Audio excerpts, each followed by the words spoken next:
నమస్తే అండి. కూటమి పాలనలో బాధితులైనటువంటి అవుతున్న వైసీపీ కార్యకర్తలు, నాయకుల కుటుంబాలని వైఎస్ జగన్మోహన్ రెడ్డి పరామర్శిస్తున్నారు. సొంత పార్టీ కార్యకర్తల్లో ధైర్యం నింపేటటువంటి విధంగా చేస్తున్నారు. భరోసా నింపటం వరకు అంతవరకు కూడా మంచి విషయమే. ఓకే.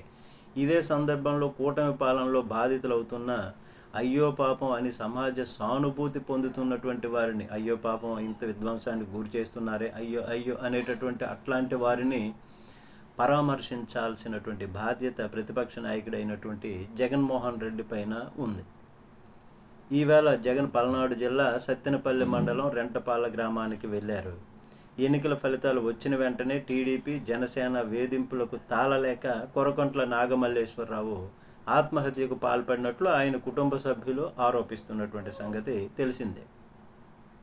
నాగమల్లేశ్వరరావు విగ్రహావిష్కరణకు జగన్ వెళ్ళటము, ఇదే సందర్భంలో కుప్పంలో అప్పు చెల్లించలేదని శిరీష అనేటటువంటి మహిళను చెట్టుకు కట్టేసి కొట్టి అసభ్య పదజాలంతో దూషించడం తీవ్ర కలకలం రేపింది. అది కూడా ముఖ్యమంత్రి చంద్రబాబు నాయుడు గారు ప్రాతినిధ్యం వహిస్తున్నటువంటి నియోజకవర్గం కావడం మరీ విశేషం, ఇంకా చర్చకు తావిస్తుంది.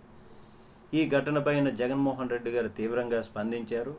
కూటమి దుర్మార్గ పాలనకు ఇది పరాకాష్ట, ఇది నిదర్శనమని జగన్ మండిపడ్డారు.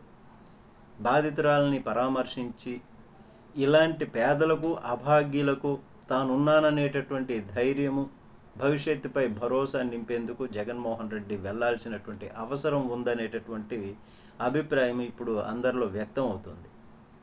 లేదంటే అట్లాంటి వాళ్ళు ఏమైపోతారు అనేటటువంటి విధంగా ఆందోళన పడాల్సినటువంటి పరిస్థితి అని కేవలము వైసీపీ కార్యకర్తలు, నాయకుల కుటుంబాలకే కాకుండా ఇతరత్ర బాధితులకు అండగా ఉంటాడు జగన్మోహన్ రెడ్డి అనేటటువంటి సందేశాన్ని బలంగా పంపాలి. అప్పుడే వైసీపీ మరింత బలపడేటటువంటి అవకాశం ఉంటుంది. అలాగే జగన్ నాయకత్వం పైన కూడా నమ్మకం ఏర్పడుతుంది ప్రజల్లో.